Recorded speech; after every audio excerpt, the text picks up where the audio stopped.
have an age difference. We have life differences. This is how you should live your life. I got the faith, because to get the faith, Got it. Well, let's jump into this. this is the Old School, New School podcast.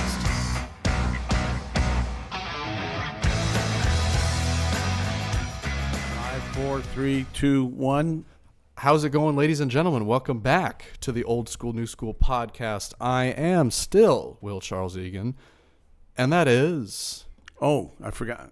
Is this my part? This is your part where you speak now. Oh, Chris Meekins. Yes. We took a week off because this guy was in Cleveland, so we did a part 1 and part 2. Did my granddaughter's birthday party, Yes. 5 years old. You had to go There's all a the way whole out new there. world. When my kids were 5 years old, What'd they get? Anything? they got jacks. They got Jack. Do you know what jacks are? Jack squat. They got nothing. No. Do you know what jacks are? Oh, like literally like jacks. I thought you were like, they got Jack you get squat. a little ball and you pick up and the you pick up jacks. the jacks. Yeah, I've Yeah. played that when I was a kid, One. actually. Yeah. Yeah. Yeah, we play video games like normal kids, Chris. Oh. Sorry. We tried playing video games. We've talked about that. But no, I had a great time. Flew up there. Nice. Poured rain all Friday, all Saturday there? morning. And Really? then the party was Saturday afternoon. And so, the kids played in mud. Oh, lovely. The backyard, it was wet. And they have bounce houses. They have, Yeah. everything. And Oh, so yeah. it was a great day. I went into my church where Oh, yeah. my pastor up there, John? Jonathan, Nice. he became the president of Christian Missionary Alliance. Mm-hmm. And so it's a big time, man. It's like it's like the world.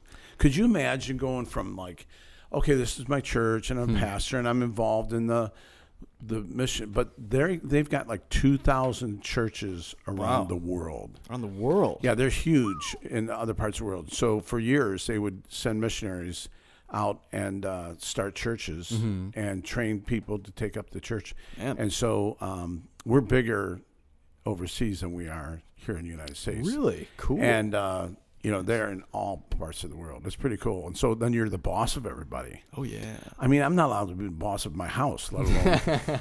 Your car wash. But here's a guy that, like, you ever meet someone like they're about as gifted as they come? Oh, yeah. I mean, it's like when he talks, you're like, well, that makes sense. Yes, you just exude talent. Yeah, he's like he'll say hello, and you're like, I think he loves me.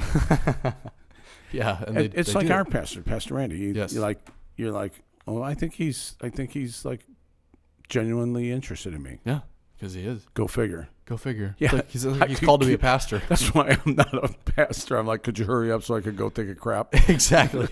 He goes, no, tell me more. No, about I think that. I want to go out to the pool. I think I can't come to this thing. I got to Got wash a my hair. Doctor's appointment at the dentist. That's I have to not be true. I at. like people. Yeah, I I like do too. people. Actually, really like people. What do you think of my cup? I was waiting to see. Do you know what this is? You've told me this before, and I couldn't care Come on. less. Come It's on. Spode. Ooh, What is it? What's it from? I don't care. The Guggenheim. The Guggenheim. And- I'll bet you $1 million that you probably just pronounced that wrong.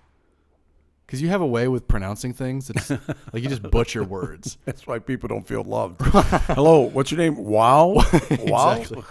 I'll bet you it's like the. No, I think it's called the Guggenheim. I'll bet you it's an M at the end. That's how. The Guggenheim. I'll bet you it is. You probably just pronounced it wrong. Okay. I know you very well. Okay. Well, All that to say, look it up. Google it if you can correct us. Or what's that? ChatGPT it. No. What is that when people write on the bottom of our? Oh, packets? email us. Yeah, or make a comment. Make a comment.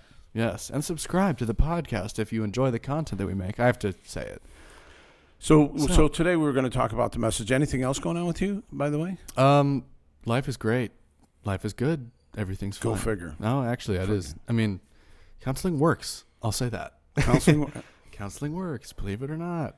Because So look, give a commercial for counseling. yeah, well, when you're in the depths of despair and you feel like even after your first few sessions it's not working, continue to do so, because as somebody who is the worst and harshest critic of myself and always is a total Debbie Downer, total hater. Oh yeah, I'm always like, this is the end of the world. This is going to be terrible. As somebody who is as negative as they come, I can say from personal experience, counseling works.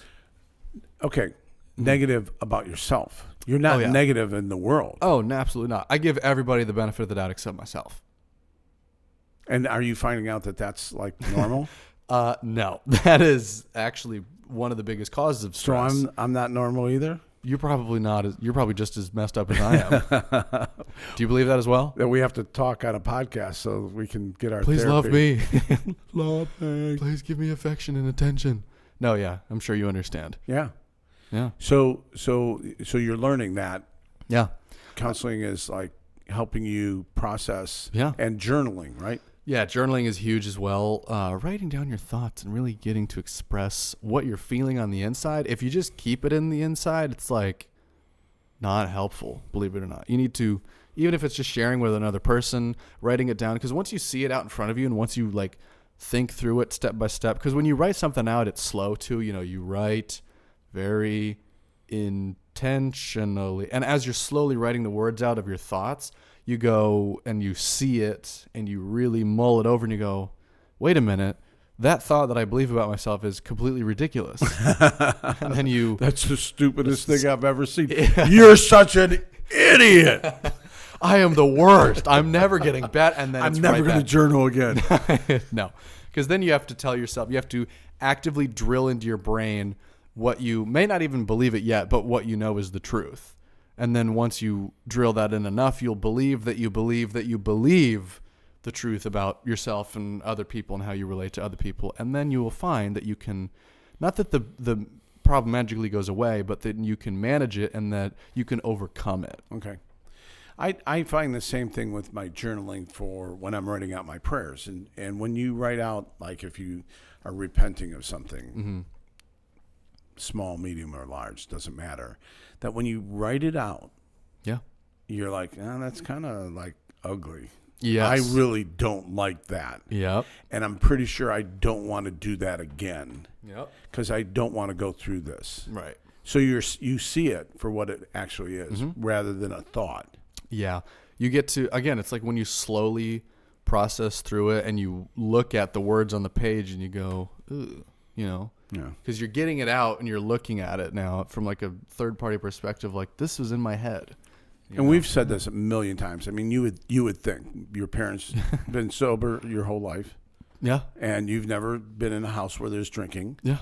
And you kind of went to church on and off, different kinds of churches. Yes. But I mean, you've ended up in a good, solid Bible-based church. Yeah. You got a job. Yeah. Your mom cuts your hair.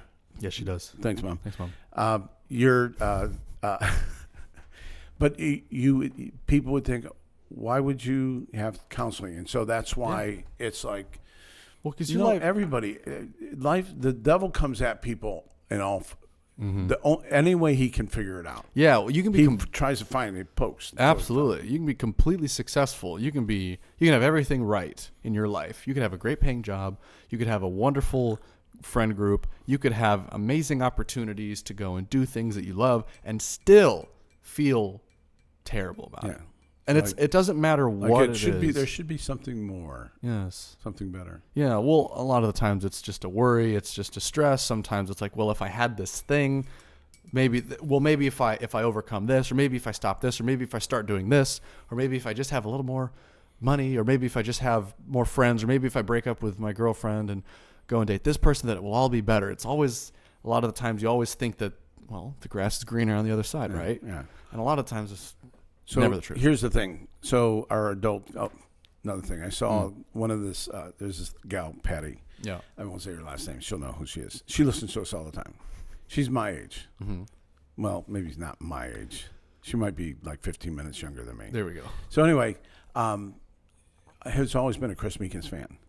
Mm-hmm. For whatever reason. I could never understand. But she's always just like, we're friends. She came up to me in church last week up in Grace, up in Ohio, and she goes, I was listening to your podcast, and when you were referring to Joyce the other day, it was amazing. And I'm like, so you listen all the time? She goes, oh, yeah, I listen all the time. And I'm like, thank you that you've always, there's people, here's the thing. Yes. We don't even know. There's people that believe in us. And and just for no reason. I mean, there's no reason other than just she believes me for who I am. Yeah. And likes me, which is beyond, and she's like super intelligent. She's super kind people. I mean, they're the people that you want to be. Yes. That, you know. Mm-hmm. Please give me more. No, stop. Really. But there's people that love you and you don't even know about it. Yeah, well, And they love you for who you are. And here we are going, oh my God, we're so stupid. Blah, blah, blah. We're our own worst critics. Yeah, yeah. And a lot of the times it doesn't matter what you show us. It doesn't matter what you do to us. It's never enough. I'm never enough, or I never have enough, or I've never done enough. It's always, well, he's so much better because he's here.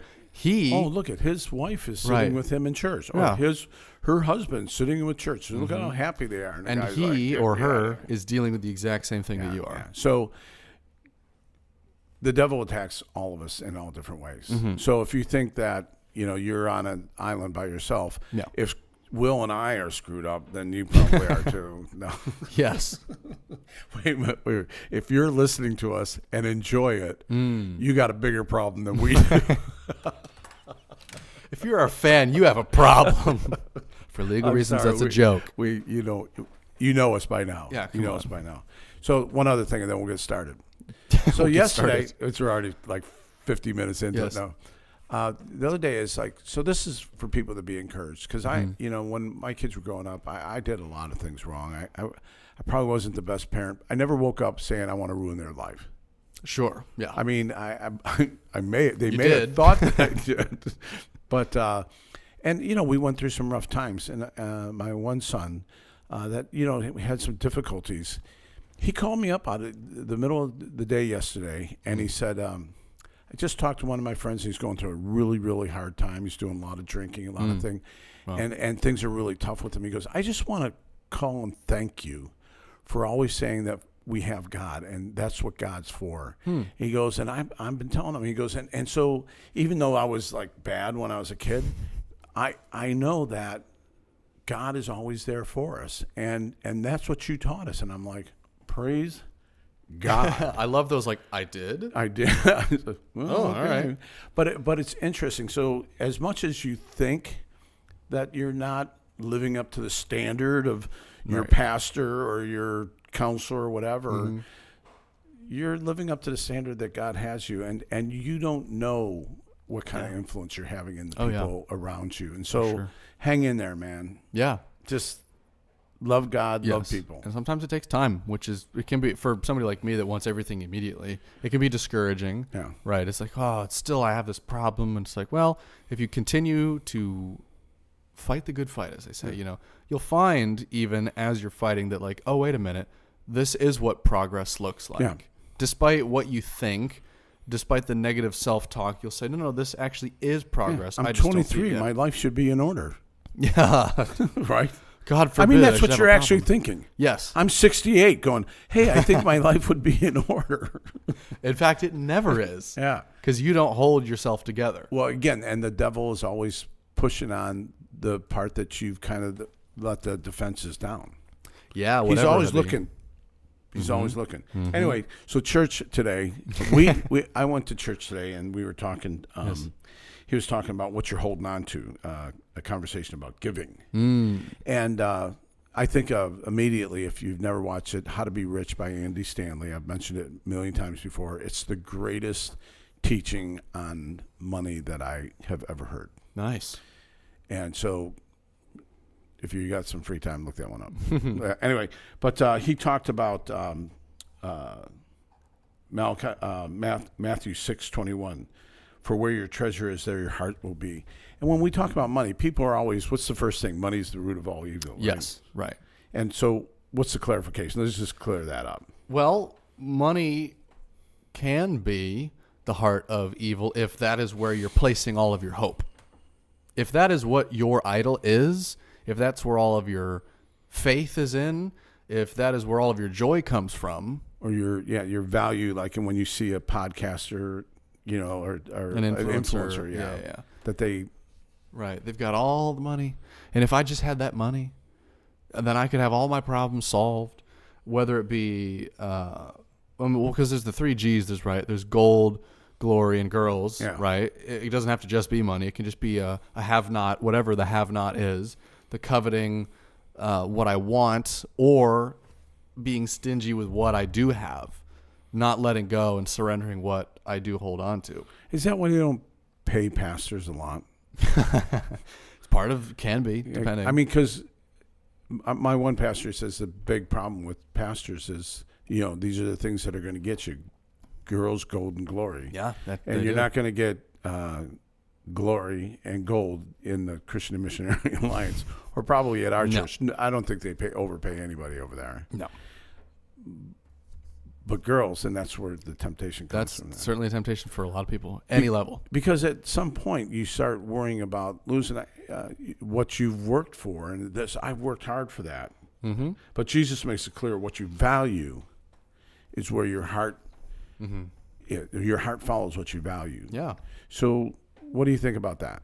Well, I think that whatever your eyes fall to is what you inherently give value. There is this Jordan Peterson, of course, the famous clinical psychologist, and he does a lot of things now. He's a professor, he's a psychologist, he is a thought leader for the revival that we're seeing for a lot of different old school thoughts. But I was at one of his lectures, and he was talking about this point where, and you'll notice this in traffic or in public with strangers, and it's funny how we think it's awkward, but people naturally, when they first see somebody, they automatically make eye contact. You notice that in traffic when you pull up to somebody, you see a car pull up next to you, what's the first thing you do? You look at them. Yeah. Why? I have no idea. But we have this inherent value. You're in public and you pass by somebody in the hallway and you just boom, eye contact. And people look at it as awkward eye contact, and it's like, oh, I shouldn't have done that. It's like, well, no, that's how you're wired to communicate, is by making eye contact. Because there's something inherently valuable about looking where your eyes are. Because if I am looking where your eyes are, I'm seeing where you're placing value. Because if you're looking at me, that means you think I'm valuable. If I'm like, right, you think you're that talking to me, this is more valuable than me. What's he looking at? Exactly. If you're just staring at your coffee the whole time while I'm talking to you, you think the coffee is more valuable than me. So that's why we make eye contact, to see where we place value. So wherever our eyes are, wherever your heart is, that's awesome. That's where you place value. And that's just from a psychological position. Permission to go sideways? Permission to go sideways. Isn't it amazing, though? You can be across the room, and know if you have eye contact with somebody. Oh, you feel it. Yeah, but you can, like, they could be looking, like, right here, and you can tell that. Yeah. They could be looking, at my, my biceps or something like that. Right. And you could tell that. Mm-hmm. But when they look at you in the eyes, you know it. It's funny you say this. Every single episode we've ever done, I don't think I've ever told you this, you have this beautiful blue eyes. You have this rug on this chair across the room, and it stares at me every single podcast. It's this tiger. It's this white. I don't know why you have it. It's this white tiger with blue eyes, and it stares at me every single time we do a podcast. And every couple minutes, I find myself looking at it, making eye contact. You're not married, are you? Clearly not. Okay. No. And what else is on all the chairs around this place? Throw pillows, decorative crap that you don't need. He's like, what? He said we got too many pillows. What are those things? Pontoons? No, not. Futons. Yes. Pontoons. Pontoon, futon, who cares? What are they called? Futons. Yes. Two here kind of like fit in a little bit. He sits down on it. I'm like, well, that's not really what it's there. It's for. Yeah. And he's like, well, why would we even have it here? I'm like, you're telling because me. There's a woman that lives here, and that is a blanket for when you're watching TV. You can cover yourself up when it's 95 degrees and you got the air conditioning at 68. You just got to be careful not to place too much of who you are in the things that you have, Chris. I'd get rid of it all tomorrow. Well, if you saw my house, you'd know that our house is barren. There is not a single decoration there. When I show houses, because I work at Remax Alliance, 999-999. But I'll go into a house to show it, and I can tell you if there's a woman lives in the house or not. Yeah. If it's a single guy, I'm like, well, this is a single guy. And they'll go, how do you know that? I'm like, watch this. I'll open up the closet, all men's clothes. Yeah, right.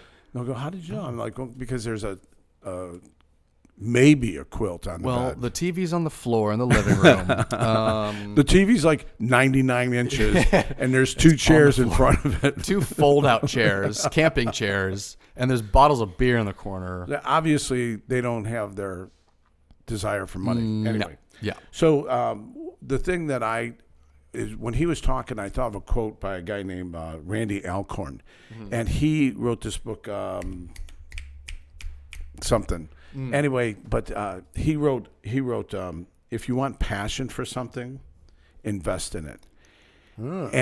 And so what happens is when you invest in something, you're like, well, hey, I'm spending some money on this missionary. I want to know what's going on over there. I'm spending money on this church. I want to know what's going on there. Yeah. And so you like, people are like, I don't have a passion for anything. Well, or even when you buy stock.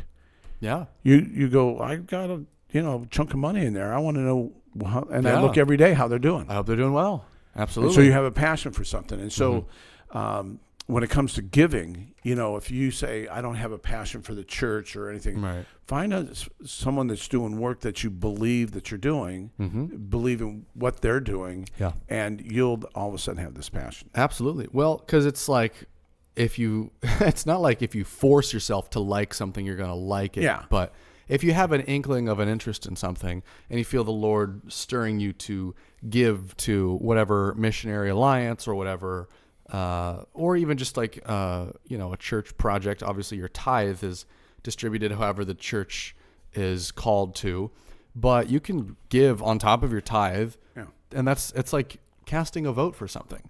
You vote with your money, right? Like whichever brand you decide to buy, you're voting on that brand because you're saying, I'm giving my approval for this. Continue to make more of it. I'm giving you my money. And so that's what all of, your finances are, is a big old vote for something. Well, and he went down this path of, he started talking about storage units in the country. There's like a lot. You mean like the big, like the thing down the road, extra space. And down here in Florida, I don't know about any place else, but it's crazy. Are there more here? I think so, because we don't have basements, and most of the houses don't have a lot of closet. They don't have storage. So why not? For $100 a month, I can get this nice big room, and we can put all this stuff that we don't need. And he's like, you got stuff up in the attic, you got clothes up in your attic, or in the storage that you're never going to fit back into. Okay, but they were expensive. God forbid. And he was talking about back in when the Bible was written, like clothing was kind of showed your value, how much money you had, because you invested in clothes, and then the word wasn't seed, but in like wheat, food, and then in gold, and so but we invest in these things, and then we store them as if they have this value. Yeah. And the truth of the matter is, there's people around the world that could use those clothes that are sitting over here that I'm paying $100 a month to hold on to, and I can't fit back into them. I'm never getting skinny again. Okay, that day's over. God bless you, Joyce. I don't know if that came through on the mics, but Joyce just sneezed. That's her first appearance on the podcast. Is a sneeze in the background. We want her to come on the podcast. She won't do it. No. That immediately made me think of the parable of the talents. Okay. So, this is good stuff. I'm so good. No. But when we're given things, physical things, belongings, obviously the parable of the talents has a ministry and a spiritual connotation to it. But I love the parable of the talents so much because it shows that God is not a God of holding on to and being stagnant. What was really interesting about I think there was four. There were four servants, and there were the three that invested. So they took what they had. There was four? Maybe there were three. I think there was three. Yes, there were three. The two that were given 5 and 10 talents. Right. 1, 5, and 10. Yeah. Okay. So the other were three. The two that were given the 5 and the 10 talents, they were told to invest it and to steward it well. They took it and they gave it away, expecting it to come back in a different form. Yeah. Whether that be the money, whether it be a service, but they didn't just hold on to it like the wicked servant who took it and put it in a storage unit and buried it. He was called wicked. Wow, you pulled that right out of nowhere, huh? But we have these things that we hold on to. Yeah. We need to give them away expecting an investment return in the kingdom of God. Because when we give, the Lord returns. It doesn't have to be we give clothes away, he's going to give us clothes. We give money away, he's going to give us money. But the kingdom of God is mysterious in the way it works. If we have things, whether it be our time, our finances, or our belongings, that we give away, the Lord will return in favor in the kingdom of God, whatever our investment is. Whether it be in heaven or in this life, I don't know. But all I know is that it is inherent to God's nature to not just hold on to a thing and let it grow stagnant. Well, it's like it has no value to me right now. Mm-hmm. It has so much little value. I'm going to go put it off the site in a locker, bury it. Yeah, it's worthless. Wow. Well, he went on to say, if you took $100,000 and would have invested in Amazon, Apple, and Tesla. Mm-hmm. And since 2001, Tesla has obviously 2014. Yeah. But if you would invest in them, you would have got, like, I think one was $43 million. The other one was, some crazy amount. Is this prosperity gospel? I'm going to punch you in the face. Whoa, Chris. Don't call the police. No. So he was talking about if you did that. Mm-hmm. But he talked about a church, the Ark, that we belong to. What's it called? It's like a big umbrella. Yeah. What does it stand for? I have accredited. Is ARC, right? Yeah. I have no idea. Ark of the Covenant. Yeah. I'm just saying. Well, it's a group, and it plants churches. Yeah. Very relevant churches, and they have. So, 20 years ago, this one church gave $100,000, $50,000 to this church, and $50,000 to this church to start planting churches and to get them off the road and start this Ark thing. The return on that money, and they've been able to figure out, followed all the churches, is over $1 billion to come back. And so his point was, when you invest, it's where your heart is. Okay, so you're like, now does that mean you can't drive a new car? No.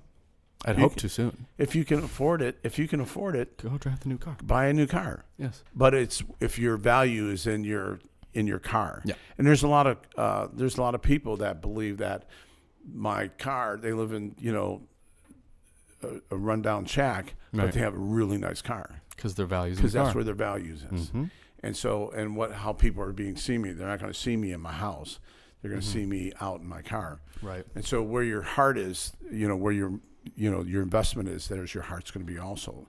And so he kind of went down that path. But so go ahead. So what is it that makes us want to hold on to these things? So with such a vice grip that I have my belongings and God forbid I should lose them. What makes us do that? It would probably be more your generation is hung on that, I think. Oh, yeah? Or you think baby boomers? Well, I think that's all they are, baby boomers. They are the epitome of that. Are you kidding me? No. You hold 80% of the real estate in this country. Your generation. Okay, so what's the problem? Give it to me. And we have the problem. We're struggling to buy houses, and all you guys you will have an argument with somebody, and then you'll be losing it, and you'll go, "What do I know?" And then you'll gesture to your house and be like, "I'm not looking at him. I'm not going to give him my contact." You fool! Give me all your money. But I think to answer my own question, okay, I was trying to tee you up. You didn't answer it. I didn't do good with that. Fear. I got yelled at. You did. I was angry at you, and it made you have fear. But that's what makes you hold on to things is the fear, right? Yes. It makes you not want to admit that you're wrong. It makes you not want to give up what little you have. It makes you not want to go to the uncomfortable situation. It's fear. It is a vice grip that holds you and it binds you. And I mean, it's simple. Okay, so you were going to answer. Yes. No, but like, so in Proverbs 3:27, do not withhold good. Right, in the context of giving and withholding things. James 2:15-17, of course, faith without works is dead. We've all heard that one.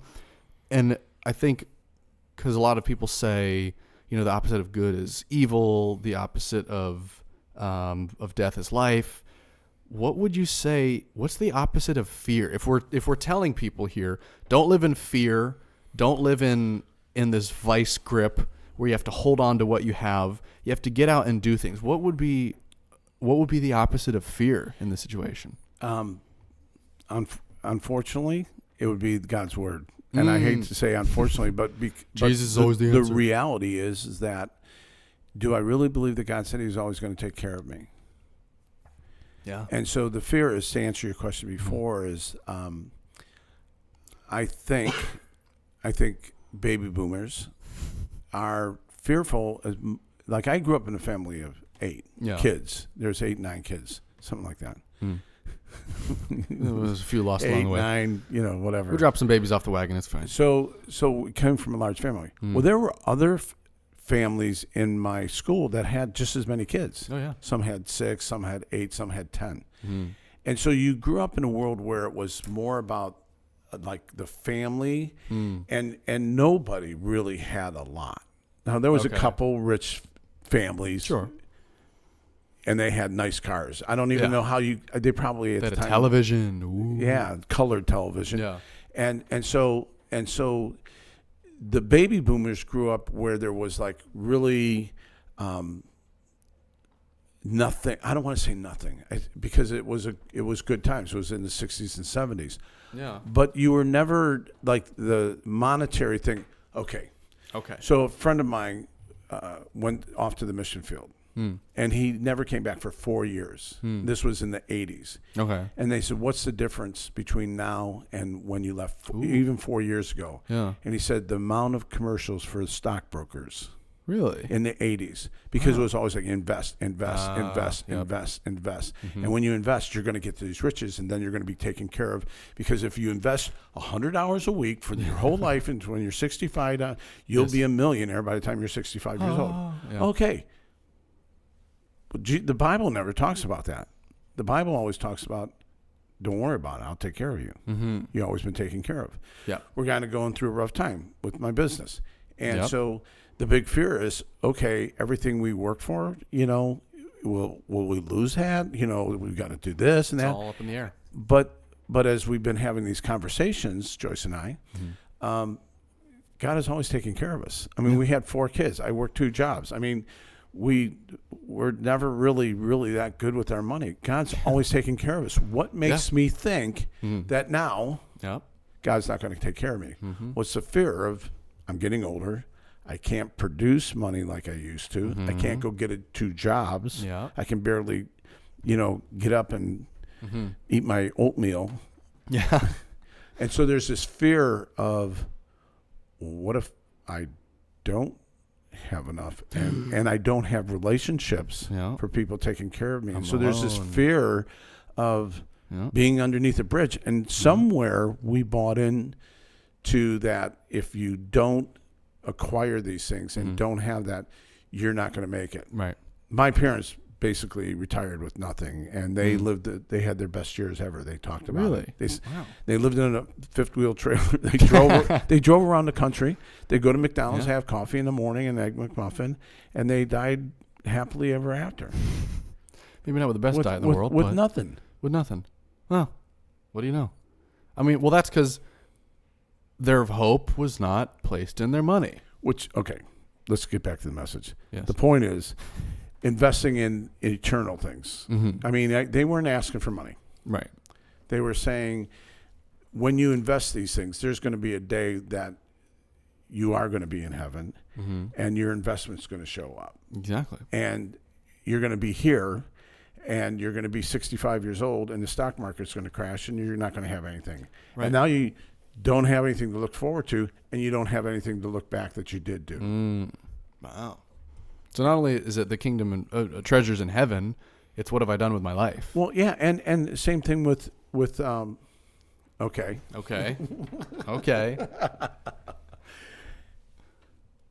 We've talked about this before. Will and I love, this is like the best part of my week, right? Oh, yeah. This is like the best part. And we believe we have words of life. Sure. And it'd be wrong for us to not share our faith and our life experiences with people that don't have anybody to talk and listen to. Yeah.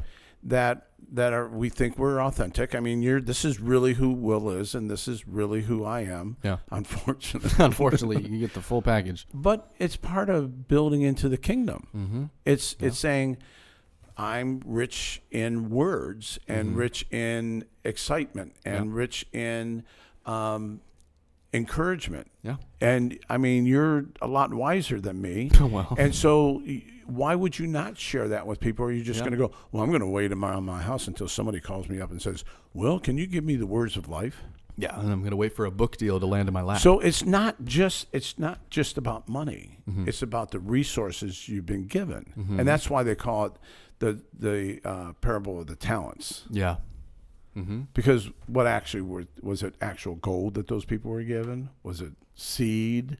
Whatever. Was it, Good point.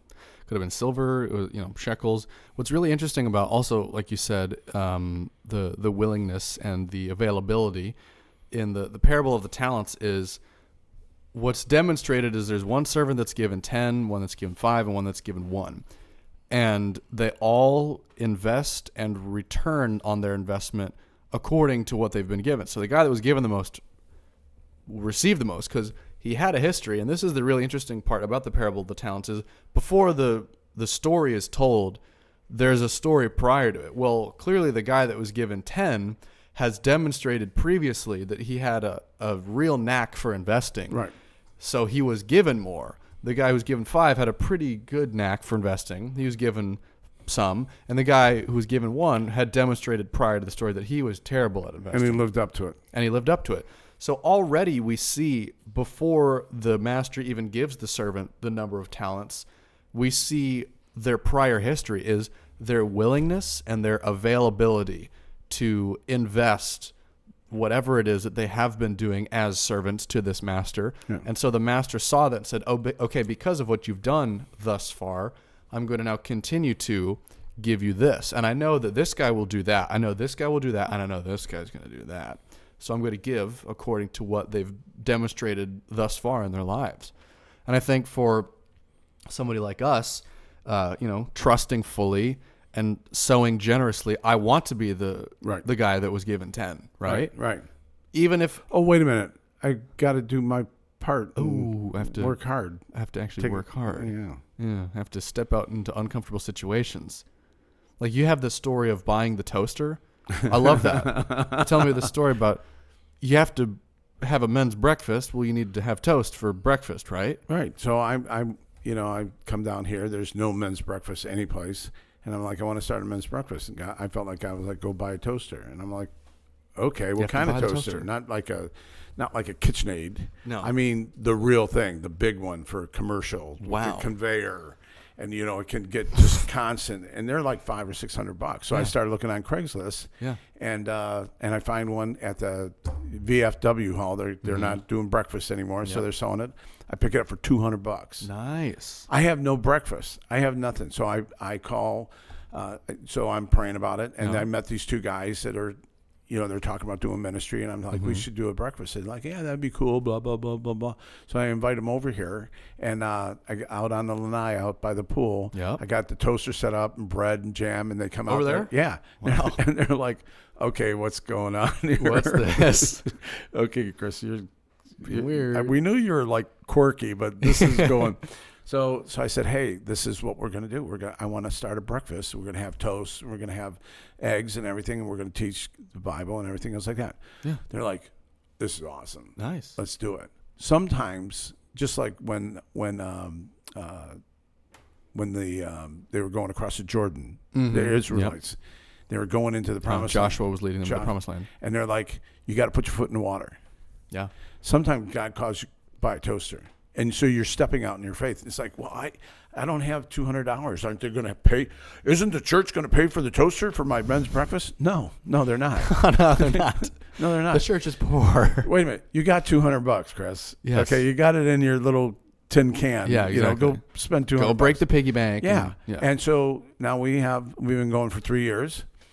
God's not only done that, he's built me into doing the teaching most of the time. Yep. And I teach on a regular basis, and I've never done that. I'm horrible at that. I mean, I'll MC anything, but teach, that's being a little bit more responsible. Yeah. But I've been going on for 3 years, and we, go between 30 and 50 to 40 guys. And it works. This last week, summertime, was down to like 20, but it works. But it's like, you got 20 guys coming to your breakfast year round. That's still pretty good. Mm-hmm. But God's not asking you. It's like we think, well, this is not practical. Sometimes God's not practical. It's about the people that you're going to reach. Yep. And if I looked at that, that's the best investment I've ever made since I've been down here. Mm-hmm. It's better than buying a car wash. Yeah, that's for sure. You've reaped much better investment on your men's breakfast than your car wash. Well, there's guys that come in there like, I would never miss. There's guys that say, I never miss. Yeah. And we don't have to ask for volunteers. We have sometimes 5, 6, 8 guys show up early to set up to make breakfast. Parable of the talents. Yeah. You were given because you demonstrated prior to the being given that you could do well. You are willing to invest what you have. You don't hold on to it like a vice grip. Right. You say, all right, fine, I'll spend the $200. And then God sees it and says, okay, good, faithful servant, I'll give you 10 talents. Right. And you multiplied it even more. So we'll leave on a high? We can cut it right now. No. So to wrap this up, though, too, is that fear makes us do some stupid things, and faith without works, like we just got done talking, in James 2:15. I mean, if you're saying, well, God's calling, do it. Do it. You got the $200. Go do it. You got the $200. Yeah. Especially you baby boomers. Yeah, with their, but my house and my retirement. But look on. But here's the thing: is the other part is, and we totally debunked the idea. Maybe you got tools around the house that some young man that you're never going to use. I mean, especially us old baby boomers. I mean, up in Ohio. Okay. Here he goes again. So we're in Ohio, right? Yes. And we're coming back, and there's this impact drill that's been up there. It's been up there for 5 years, just sitting on my workbench in the lower level because I sold it to my son, and I left stuff behind. And I'm like, I want that impact. And then there was this other thing with all these brand new drills in it, and really good and bits. Yes. I don't need it. I can go. I mean, they cost like $30 or something like that. Yeah. But I'm bringing it back. Yeah, you are. So I put it in my backpack. You stole it? No, I didn't steal it. It was mine. All right. I hope Matt's not listening. So anyway, so I got this impact drill in my backpack and this thing about this big of drills and all brand new, never been used. Put it in my backpack, get into TSA. Shut up. Get it out. They stole it? No, they said, you can't bring that. You can't bring a drill with all these with drill and drill bits on the plane. Why? Because they're too sharp. I hate TSA. So she goes, you can. Okay, the point is this. Yes. Do you have to return it? I had to throw them away. You threw them away? Well, it was go back in line and check them. And then she goes, I go, well, we'll miss my plane. She goes, well, you'd have to take that chance. I'm like, well, I'm not going to take that chance. Okay. So she took them. But here's the thing. I was hoarding. Yeah. And I'm feeling guilty right now. I was hoarding. Why would I not just give those things away to some young guy that's like, hey, man, I could use some tools and make a side job or something like that. Yeah. And I think we have all kinds of things that we could go, listen, I can give this away. Yeah. I don't need this. I am a fiend with that, with going just like I am Doge. I am the Department of Government Efficiency. When it comes to needless crap, I'm like, throw it away, throw it away, throw it away. I have some friends at my office where they just hoard junk at their desk. And there was a couple times where she was like, just organize my desk for me. I'm like, you don't know what you've just asked for. Yeah. I will throw away 90% of the things on your desk. Yeah. And she's like, well, don't the sentimental things. And I'm like, all right, have you used this? Well, I haven't. All right, throw it away. Have you used this? Well, throw it away. There's books about that. Oh, yeah. You and Joyce should read those. She's got books on how to declutter. Yeah, well, I am a master declutterer. If I don't use it, it's going either in the garbage or it's going to somebody else that needs it. So look around your life. What you're holding, someone else might need. A tool, or a testimony. Your time, a testimony, your servitude, some gift that you have. You're just keeping it to yourself. Go join the worship team. Yeah, it doesn't have to be about cash. Right. The point is, with who you are, it's where your treasure is, your heart also. Absolutely. Yeah. It doesn't necessarily have to be money, but whatever you have, money, gifting, belongings, give it. You will be surprised on how that investment returns. Return. Yeah, there's always a return on it. Oh yeah. One more story? Fine. No, I'll save it for another day. Remind me next week to talk about the coffee roaster. Oh yeah, that's a good story. And I think we might have shared that. We probably shared it 3 times on this podcast. Okay. Coffee roaster. I just found out this last week. It is now in this group called Envision in downtown Cleveland. And the refugees are learning how to make coffee to sell and make money. There you go, because you donated I that. gave it to somebody that... Great example. I'm pretty awesome. You are so pleased with yourself, Chris. See you next See week. ya.